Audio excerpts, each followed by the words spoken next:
quiet of night, I whispered my plea, holding her close, hoping for her decree.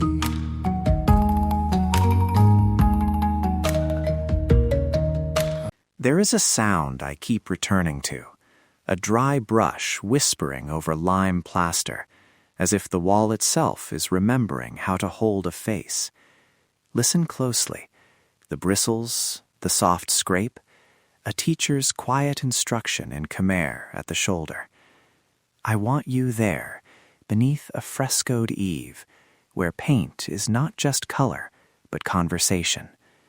My name is Samnong Bradley. Ancient stones, modern stories, warm welcomes. This is Ancient Echoes. Today, the people who keep murals speaking. From market chatter to temple chants, we follow the hands that blend color and memory.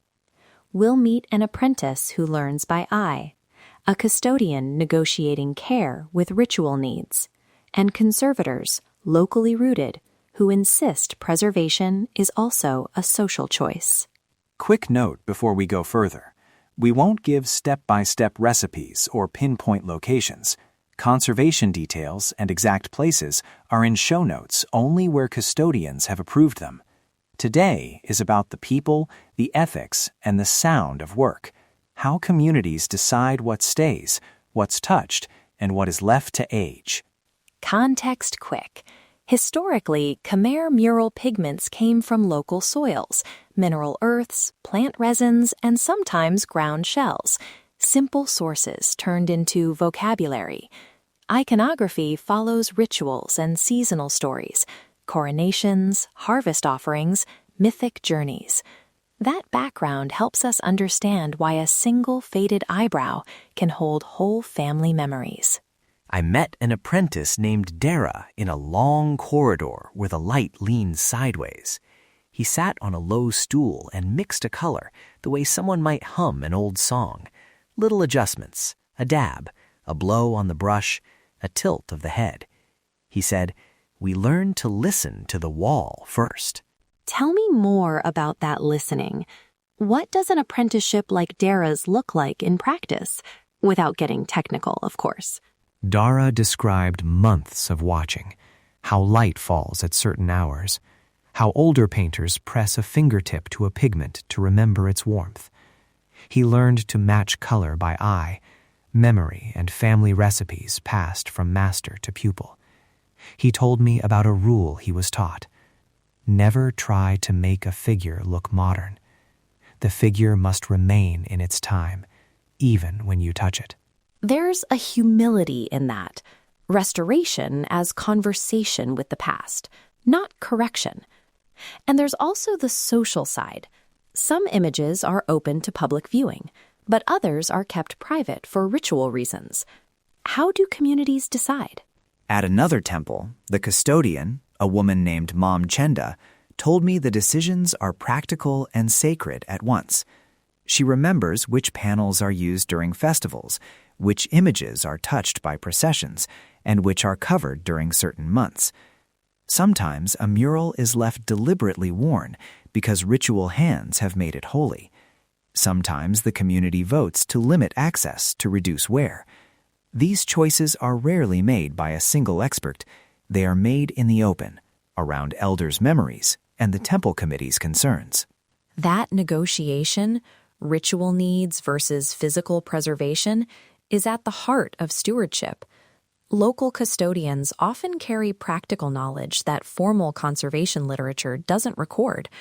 For instance, they can tell you which panels get soot from incense and which areas are safe to walk near during services. I also spoke with a conservator who works with temple communities, and she kept returning to 3 principles: minimal intervention, reversibility in principle, and community consent. She refused to discuss chemical recipes on the air. Her point was that methods must be practiced by accredited teams in controlled conditions. That boundary is part of keeping murals safe. Knowledge without context can harm. There's an emotional complexity, too. For some elders, a faded face is a living ancestor. Retouching can feel like altering memory. For younger artisans, careful retouching is a way to keep stories legible. The layers matter, physical layers of paint, and the layers of meaning people bring. Pause with me for a moment. Imagine the whisper of a brush, a monk's soft footfall, a child asking why a guardian's cheek looks pale. Imagine an apprenticeship where you learn to respect that question. Those sounds are part of how the wall remembers. Practical tips we can share. When you visit a temple to see murals, ask the custodian for permission before photographing. Follow any signs about rope lines. Avoid flash photography unless explicitly allowed. Offer fair compensation if a custodian or guide gives extended time. Small payments help fund local stewardship. If you want to support conservation, use vetted NGOs and local temple funds listed in our show notes rather than informal offers. Also, if a custodian asks you not to record a private panel, honor that request. When in doubt, listen first. Ask quietly, step back, and let the custodians shape the visit. Respect is part of preservation. Before we close, these mural keepers are not just technicians. They are storytellers, ritual partners, teachers, and memory keepers. Their decisions shape what future visitors will see and how communities will remember themselves. If you want to learn more, check the show notes for vetted contacts, ethical conservation groups, and resources. We include recommended readings and community partners who work directly with temple custodians. And if you travel, walk the temples with me. Ask, listen, and give thanks. Quiet stones, loud stories. I'm Samnong Bradley. Thank you for traveling this corridor with me.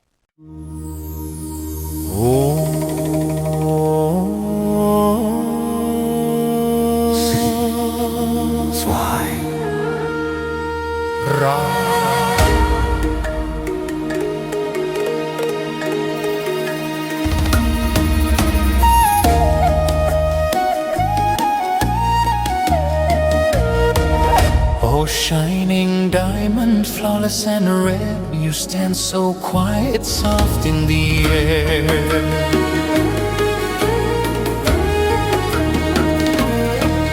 I dared not to rush you, feared you'd flee. Your heart too pure to belong to me. If you turn away, I reach and bind, press my hand, still body and mind.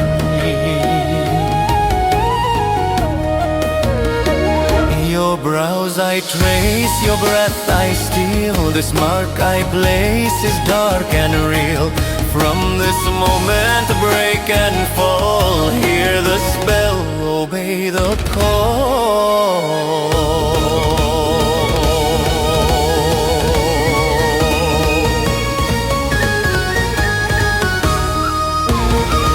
False love born from sacred lies, second one whispers through closed eyes.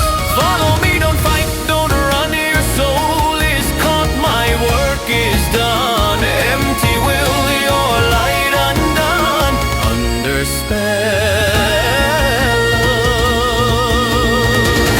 under Sigmund.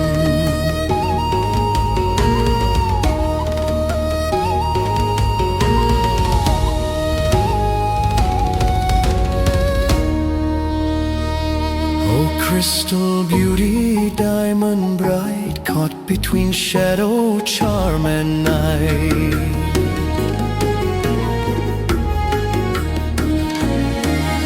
Time won't save you, truth won't last. This vow is carved, the line is cast. My words are smoke, my touch is fire. I bend your heart to dark desire.